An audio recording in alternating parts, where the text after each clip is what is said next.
Hola, ¿qué tal? Yo soy Ilian Sánchez y le voy a presentar el resumen del libro de homilética de los días 5, 6, 7 y 8.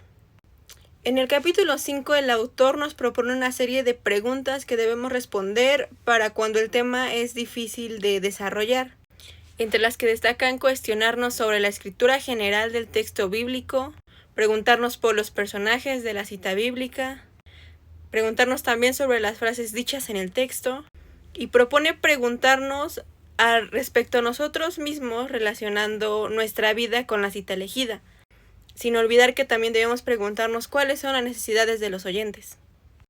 El capítulo 6 vuelve a hablarnos sobre el sermón expositivo, recordando que es aquel que toma un texto largo o pasaje bíblico. Antiguamente a tales sermones se les llamaba homilias, de ahí proviene el nombre homilética, que significa el arte de preparar sermones religiosos. Estos sermones ponen su base en un capítulo bíblico, una historia o una parábola.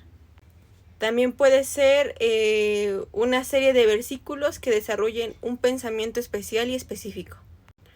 El autor nos dice que no es recomendable preparar un sermón sobre todo un capítulo de la Biblia, pues el predicador se expone a compartir un tema demasiado largo y puede hacer que los oyentes se aburran, y en todo caso se debe procurar aquellos textos que presentan un lazo de relación entre sí por alguna palabra o idea que tengan en común.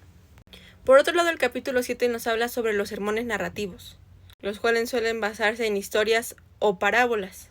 Para realizar este tipo de sermones debe leerse con atención la historia bíblica, anotando los hechos más interesantes o con una aplicación práctica.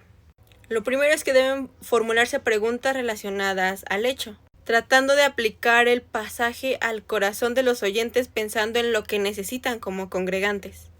Y lo segundo es que se deben anotar las palabras principales buscando su significado espiritual, con el fin de buscar y obtener material para preparar todo un sermón.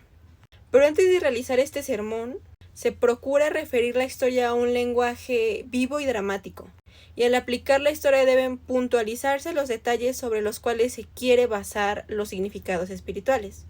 En este punto el aplicador debe tener cuidado de no forzar demasiado su imaginación, al punto de que la historia contada parezca extraña al añadir detalles innecesarios. Y al añadir detalles a la historia debemos tener cuidado de hacer distinguir lo que es parte de la historia que viene en la Biblia y lo que procede de la imaginación del predicador. Y nunca hacer afirmaciones que no se encuentren en las Sagradas Escrituras. Para hacer buenos sermones expositivos sobre la Biblia, es necesario buscar una línea de pensamiento que engarce los puntos principales como una especie de collar. De este modo la gente retendrá la información y será más difícil de olvidar. Este capítulo también nos habla sobre que el orden y la base es el secreto del sermón. Y para empezar es importante que los puntos vayan en valor creciente al interés, recordando que lo general tiene que partir a lo particular. Si hay relación entre algo presente y algo ausente, se toma lo ausente primero. Y si se trata de un asunto donde entre el tiempo, no debe invertirse, o sea, debe tomarse pasado, presente y futuro. Si hay elementos como manifestaciones, causa y resultado, debe iniciarse por causa, manifestación y el último resultado. Y debe ponerse por último punto aquel que lleve a la decisión importante que se desea producir por medio del sermón. Por último, el capítulo 8 comienza hablándonos sobre las ventajas y desventajas del humorismo en los sermones. Entre las desventajas de este destaca que el predicador podría hacerse ridículo y despreciable al tratar de interesar o cautivar con ridiculeces. Es importante que el predicador ensaye en cuanto al humor, no con el afán de hacerse el gracioso, sino con el fin de capturar la atención del público.